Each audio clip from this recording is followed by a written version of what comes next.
Assalamualaikum. So, pernahkah kita berada di satu kedudukan yang mana kita menasihati orang lain, tapi orang tak dengar? So, bila kita nasihat dia tak nak ikut. Kita pun pelik. Kita nasihat benda yang betul. Kita beritahu benda yang betul. Tapi dia tetap tak ikut. Sebenarnya macam ni, kita nak faham sesuatu benda.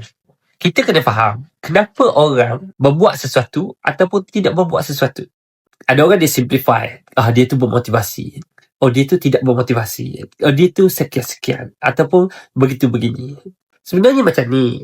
Apa pun dalam hidup kita ni, selagi mana benda tu bersifat benda hidup, dia akan buat sesuatu kalau dia ada insentif untuk berbuat sesuatu atau tidak berbuat sesuatu.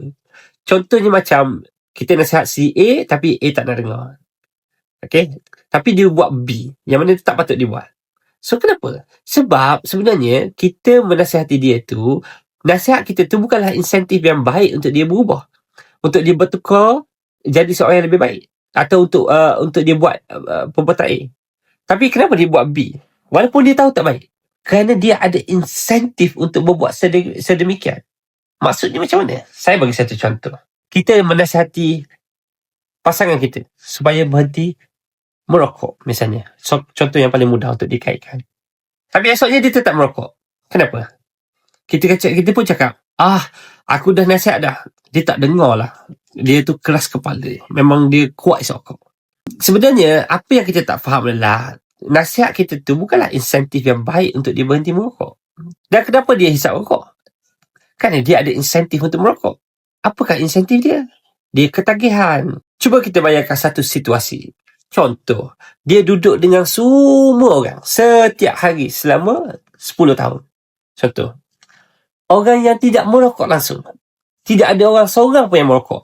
Dan dia tidak boleh minum air manis, contoh. Tapi dia nak merokok, boleh.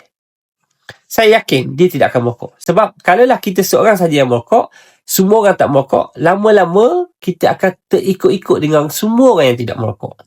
So, itu adalah insentifnya. Dan nak merokok pula, kalau air yang tak manis, tak sedap.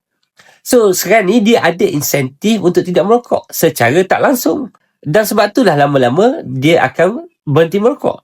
Menyediakan insentif yang betul untuk seseorang berhenti merokok jauh lebih baik daripada kita berleter dan menasihati orang yang merokok ni setiap hari. Daripada kita sibuk nak berleter, nak marah-marah kenapa dia isap rokok ke apa semua, lebih baik kita fikir apa insentif yang menyebabkan dia merokok dan kita remove the incentive slowly one by one so that it can lead him to stop smoking.